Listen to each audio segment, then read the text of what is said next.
Elsewhere on this site, I have pointed out that I am not doing the same thing as other picture framers and charging more.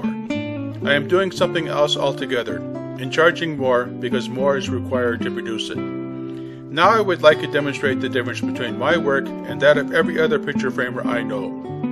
To do this, I recently sent away for some sample moldings from a custom picture framing company. The first picture shows these moldings as they would look in the finished frame. For the second picture, I simply turn them on end so we can see what the product is actually made of. Very few of the wonderfully ornate picture frames one sees these days are actually made the old way. That is, with wood that has been carved and then gilded with gold leaf. With the powers of modern machinery, they simply use an inexpensive species of wood and then glue on any of a wide variety of covering wraps, ranging from paper to foil to even, as in these examples, various forms of plaster or fill, which are then spray painted to look like something else. They do sometimes offer wood frames, but they are never what they seem to be.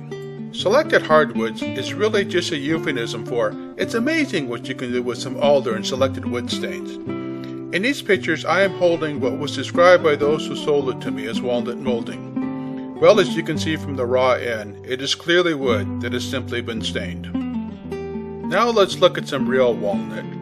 Genuine walnut has a sheen and coloration that no stain or dye can ever really duplicate. And the same is true of any of the woods that I use in the creation of my picture frames.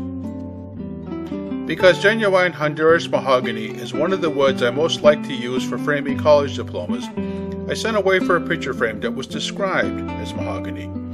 In this picture, I have angled it to look pretty much the way it will look as a finished picture frame.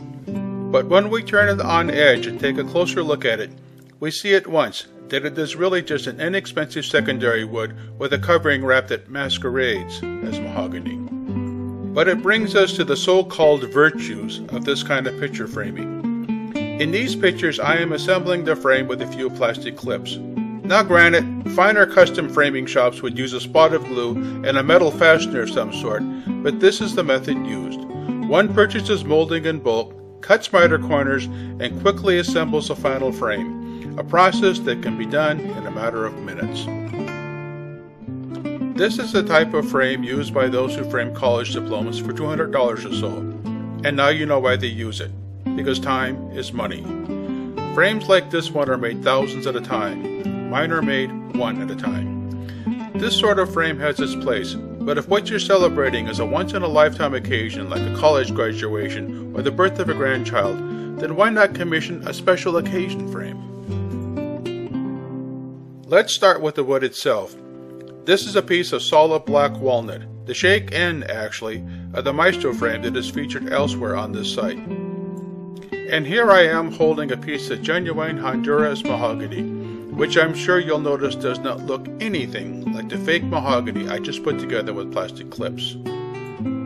Since Honduras mahogany is a type of wood I frequently use, I thought I would demonstrate the process that is used in transforming this plank into a special occasion frame to help you celebrate the moments in your life. The first thing we have to do is plane the wood to the desired thickness. After the wood has been planed to the proper thickness, it must be cut to the proper width. With the wood now planed to thickness and cut to width, we are ready to route our profile on the edge.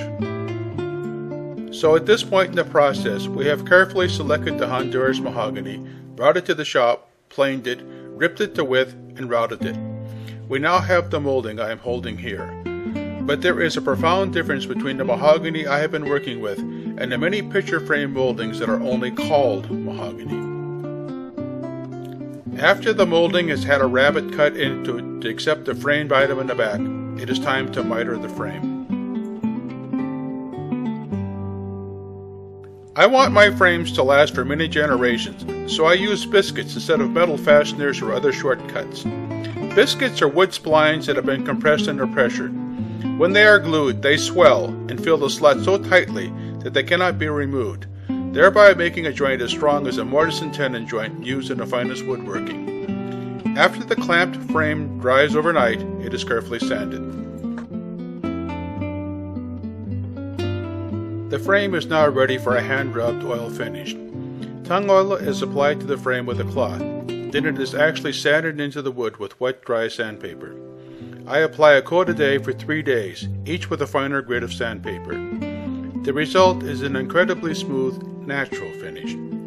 My woodworking friends all tell me I should be simply spraying on a finish, and that with stain, any wood can be made to look like any other. But to tell you the truth, if that's what I'm going to do, I'd rather drive a bus. For me, truthfully, this is another in a long row of frames. I've made a lot of them, and God willing, I'll make a lot more. But for the client who will receive this, it is the frame, so I always work accordingly. If I could only make one frame for myself, I would want it to be the best frame that absolutely ever was. Well, as it turned out, I made a dozen for our home, but I approached every one of them with that attitude. I do the same thing with the work I do for others. It's another frame, but not just another frame, because to me, always, another frame is another joy. I would like to end with the so-called mahogany frame I showed you that pretty much everyone else in the framing business uses. Alongside it is the genuine Honduras mahogany frame that was produced over a total of 5 working days. If you can't tell the difference between my frames and their frames, then by all means buy theirs, because theirs are cheaper.